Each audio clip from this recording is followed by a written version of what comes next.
নানা ধরনের বিপদ আপদ দিয়ে আল্লাহ তাআলা আমাদেরকে পরীক্ষা করবেন। তবে ইন্টারেস্টিংলি মজার বিষয় হচ্ছে পরীক্ষাটা এক একজনের এক এক রকম। পুরো পৃথিবীটা একটা পরীক্ষা ক্ষেত্র, কিন্তু কারো প্রশ্নপত্রের সাথে কারো প্রশ্নপত্রের কোনো মিল নাই। সুবহানাল্লাহ। আমার পরীক্ষা একরকম, আপনার পরীক্ষা আরেক রকম, ওই ভাইয়ের পরীক্ষা আরেক রকম। সবাই পরীক্ষার্থী। কারোর জন্য পরীক্ষা হচ্ছে সে খুব অসুস্থ, প্রচন্ড অসুস্থতা, তার জন্য পরীক্ষা। ক্যান্সারের রোগী, ডক্টর বলছে 4th স্টেজে চলে আসছে, কয়েক মাস বাঁচতে পারে, এটা তার জন্য পরীক্ষা। আবার কারো দেখবেন যে খুব একটা অসুস্থতা নাই, অসুস্থতার ঝামেলা নাই, কিন্তু তার দারিদ্রতা আছে, তার আর্থিক অনটন, এটা তার জন্য পরীক্ষা। আবার কারো দেখবেন অসুস্থতাও নাই, দারিদ্রতাও নাই, তার দাম্পত্য জীবনের সমস্যা।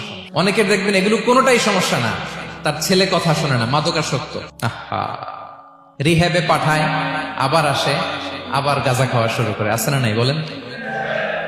দেখেন তার পরীক্ষাটা আবার আলাদা। তাহলে পরীক্ষা ছাড়া, বিপদ আপদ ছাড়াই দুনিয়াতে কেউ নাই। পরীক্ষা দিয়ে দিয়েই নিজেকে প্রমাণ করতে হবে। আর এক একজনের পরীক্ষাটা এক এক রকম, কারো পরীক্ষার সাথে কারো পরীক্ষার কোনো মিল থাকবে না।